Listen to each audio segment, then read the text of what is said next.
Okay guys, so nandito kami sa Nathan's Resort dito sa Pinagbirehan, Malaki. First time ko dito. Meron pala silang mga cottages saka mga swimming pool. Ayan. Actually tatlo. Isa, dalawa, tapos nandito yung isa. So, saka may mga cottages silang ganito. So, may mga maliliit na cottage. Uso-uso talaga ito mga triangle kalsaan. Ganyan. Oh, may room pa, di ko alam kung CR to or room yan, pero room siguro.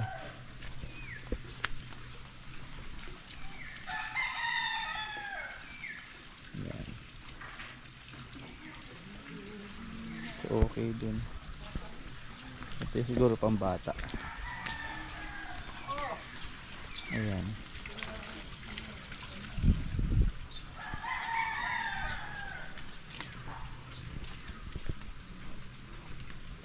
Oh, may mga paduyan pa dun, oh.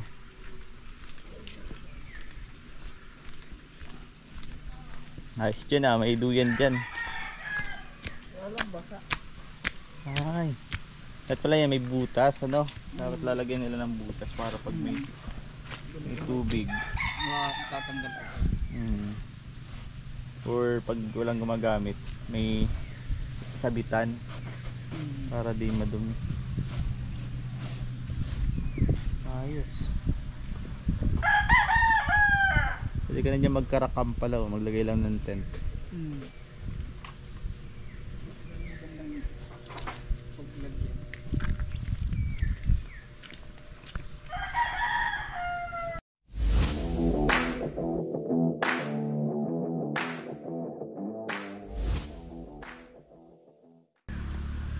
Ipasok tayo dito. Okay din, no?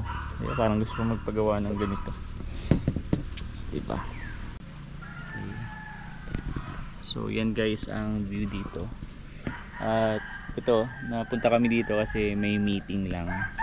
Nag-attend kami. And yun, ang maganda, pala kwento ko lang sa inyo, meron tayong project na partner natin ang local youth development office, and then with yung council kasama ng iba't ibang organization dito sa bayan namin. At ang nakakatuwa dito yun, magkakaroon tayo ng outreach kasama sila, at even ang government napapansin din yung ating ginagawa, and then sila nakikipag partnership din sila sa atin. So yun, salamat kay Lord kasi siya naman talaga yung ating dahilan kung bakit natin ginagawa to, because sinabi niya po. And then yun din, sana maraming maging masaya. Same time ngayon naman, siguro enjoy na muna natin yung place at yung katahimikan, diba? Tingnan natin dito.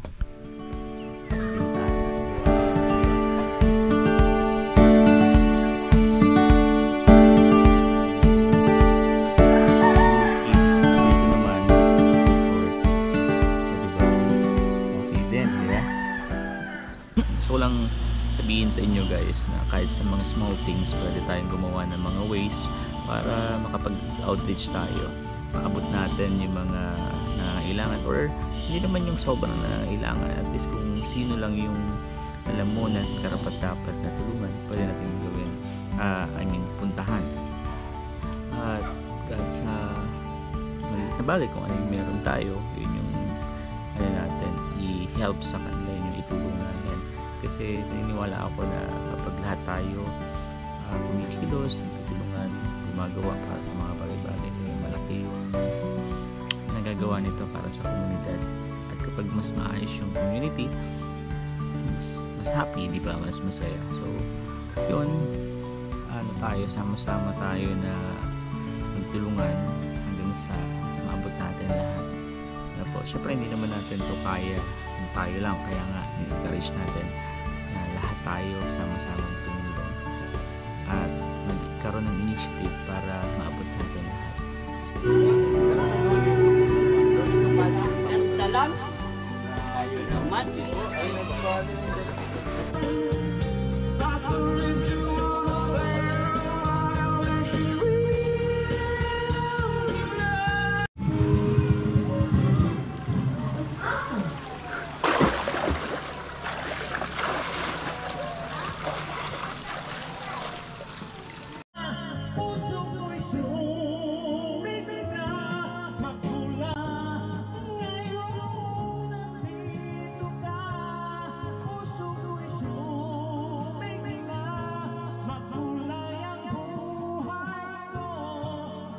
Shutdown. Konektadong ka. Yes tayo. Yan, gusto. O, mainom na nga akong tawid dito ka na ba? 7.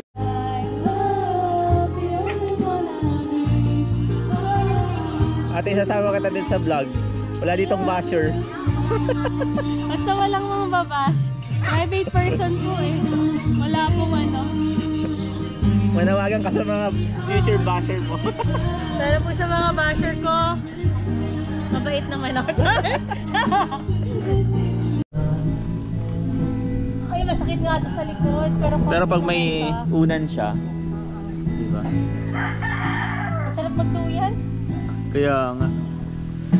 Di ba, driver tapos dalawa sa unahan. Sa likod, wala lang talaga yan. Pag gagamitin sa outreach, Pero pag mga outreach, hindi naman, tsaka hindi naman masyadong ano na Usually wala naman pansinin. ang huli baga sa Parakal. Minsan lang. saka yung mga gamit, Diyan meron yung tent, yung mga meron dyan sa upuan, may mga ganun. papuntang gumaos. Speaker, gano'n. Ayan, pwede yan. Pero kung ako sa'yo, Pastor John, bibili ka na lang ng ano, may bago nang labas ngayon ng ang Mitsubishi ng ano, ng L3.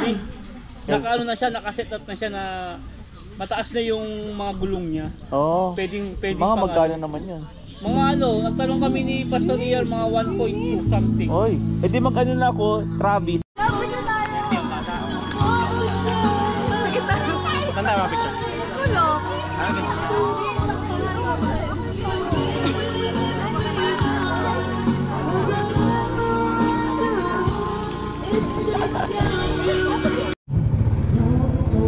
Sige po. Apo. Atid, punta na kami. Punta na po kami.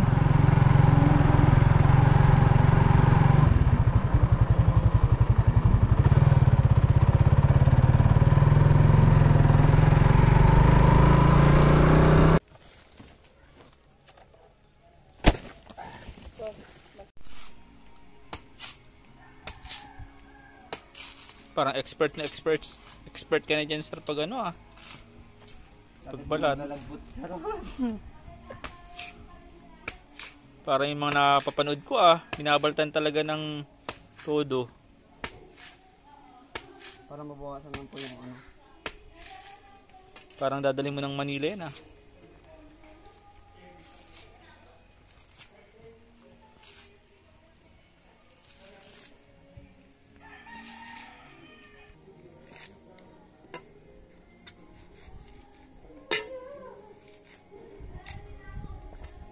Sarap.